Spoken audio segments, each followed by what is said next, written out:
Atlanta United Fan TV here with Tanner. And man, I mean, in terms of, like I said to Devin, does this mean we win MLS Cup? Because, I mean... Yeah, that's fine. You know, lost third season opener in a row. Wasn't as bad as last time. It wasn't a 4-0 shellacking. It was not. But it was awful in a lot of other different ways. Yes, indeed, indeed. But I know you probably have some problems with the lineup. We'll get to that. I think let's first get to maybe the lineup selection, maybe. It's a little perplexing. Some people had, I think, you know, a lot of people, I think, wanted a kind of large turnover of maybe at least 5 players coming in. But, I mean, it's a largely first-choice lineup, and that's what happens? Yeah, I mean, I think with the center backs, that's not shocking to see that same back line. It's still early days in the season. They're professionals. They're fit enough to play. Brek Shea, I wasn't shocked to see him start, but it wouldn't have surprised me if he was rotated out that game. Although him playing might have been a good thing because I think a lot of people saw the deficiencies that he has in his game. He had a very good game against Herediano, and I think he's a quality player that'll help us down the line, but I don't know if that's the best role for him. You can see that his pace obviously is something that we knew wasn't his best, you know, his strongest suit, and he struggled with that at times, and his crossing wasn't the best today, but you know you can get better from him, and I think he'll perform better as the season goes on, so I'm not too worried. I think Mikey Ambrose at right wing back was a bit perplexing. He's a decent left wing back. You know, he's had his times where he's played really well. He had a great block off the line last season. He's had his moments, and I think, you know, coming back from a injury, I think he can play on the left. But on the right, he just was never confident, and I think that was interesting. And you really see how much you need Julian Gressel and how much Atlanta United need Franco Escobar to get back fit. And then, for that depth, for some absolutely. Options there. Yeah, I mean, he's confident of taking players on, and yeah, he might be frustrating, but you know you have a goal threat from him. You know he's going to get down the wing. You know he's going to be aggressive, and that's something that, you know, you definitely missed tonight from Mikey Ambrose. And then Tito Villalba made sense up top. I wasn't shocked to see him start for Pity Martinez. I might have thought Pity Martinez would have started over Ezequiel Barco, but that was a decision Frank de Boer made.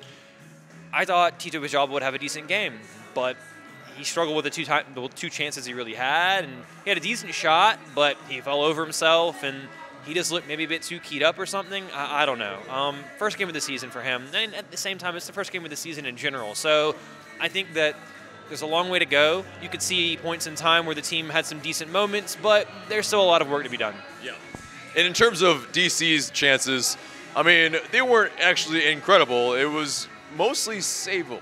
Yeah, I mean, you lost 2-0, but the first goal comes off of a deflection that shouldn't have been a corner, should have been a goal kick. That happens. You know you're going to get those. It's frustrating. But the second goal comes off of just a really bad goalkeeping error from Brad Guzan, and you should expect him to do better than that. And it's frustrating. You know, at this level, he's a professional. He's played in the Premier League. He's a U.S. men's national team keeper. He shouldn't be making those mistakes. It happens. You know, you have to put it past you. But that being said, I think the team has to focus on what they did wrong this game and make sure that doesn't happen again. Yeah. Now let's get to this lineup, or 3-4-3. This formation, you know, let's hear it, man. Yeah, so I get what Frank de Boer is trying to do. It's very bold, it's very aggressive, and I get that Atlanta United wants to be that team that completely dominates teams in possession. But you saw its deficiencies in MLS tonight. You are very light in the middle of the park. You saw when Jeff Larentowicz came on, he cannot play in the middle of or in a two-man midfield. You're pulled all over the place. The goal for Guzan that Guzan let in happened because you're playing a two-man midfield. Remedi gets pulled out of position, and there's no one there to close that space down because you have two guys there that are trying to cover lots of space.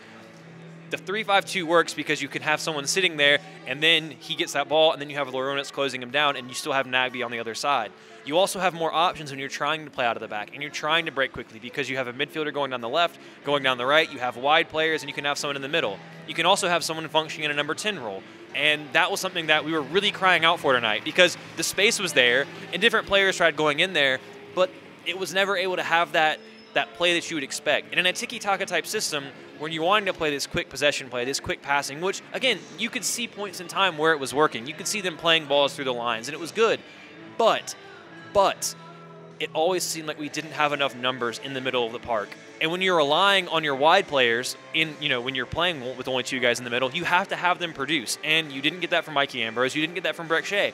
Ezequiel Barco always cuts inside. Pity Martinez always cuts inside. So you have no real width to get you any service, and then you have no guys in the middle who can link up with Joseph. There were so many balls that were played high that he was having to chest down. He was playing with his back to goal way too much, and that's not really his game. He can do it because he's quality, but Josef Martinez is best used, facing goal. He didn't get any service. He was very frustrated, and rightfully so. So you've had 3 games with it now. Your first game in Heredia is your first game of the season, but it was terrible. And then you had your second game of the season at home against Herediano, and they were really poor. So you weren't tested very often. And then their coach goes and gets sacked after that because they're performing poorly. Mutual parting. He got sacked, let's be honest. So, and then now you have this game where, again, you had moments, but on the whole, it was dull, it was uninspired, the ball moved too slow. We're used to seeing this team break at speed. Obviously, you're not going to have that without Miguel Almiron, but you can still do that. There are still players that can do that. You still have Tito Villalba, Ezequiel Barco when he's in space. P.T. Martinez can turn on guys and run through the middle of the park. But you didn't have any of that. The ball was too often passed backwards, slow, and rotated. One of my initial fears when he was hired, and I said it in the video when he was first rumored, was I was worried about the Louis van Gaal influence. For those who never watched Manchester United, that's basically a microcosm of what it was for 2 years under Louis van Gaal, with the rain symbolizing the crying of your soul because you want something more entertaining. But there were points in there that you could see what he wanted to do. I think if he does change the shape, as another guy to that midfield, you can have better results. We have to give him time. It's incredibly frustrating now, but we don't want to be a club that becomes having the image of spoiled children because, oh, we're not playing fast, attractive football.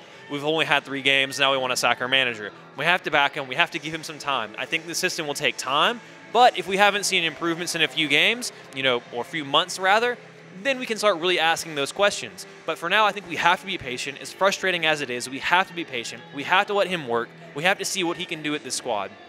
I think the other thing is that we learned something about a few of the players. We learned what they can and can't do. But also, I think they'll improve. That was his job, was to brought in here and improve the younger players. There's a lot of younger players. You have to hope Ezequiel Barco improves. I think that he will by playing more consistently and learning from Frank de Boer. But I'm really now worried about what will happen on Wednesday, because if we go in there with the same shape, we're going to get absolutely hammered. And I know Devin touched on it with Herediano and Monterrey.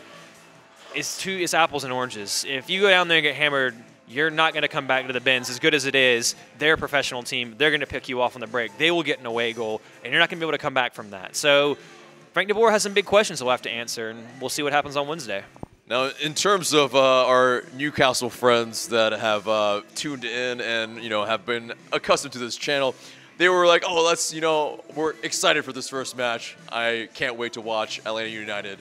And I was saying online, I was like, "No, probably don't watch this one because this is our bogey team." Yes. And in terms of that, I mean, I think we showed it again. It was, yes, DC are still our bogey team. Going forward against DC, I mean, do you see it any different, man? I mean, it's just DC. I'm sorry if you tuned in. I know it's late. Don't do that again. And hopefully we'll finish with more points and they don't have to go to DC. But yeah, it's just our bogey ground, our bogey team. But we'll have another chance to met the bins, and hopefully we can set the record straight. Appreciate it, man. Thank you.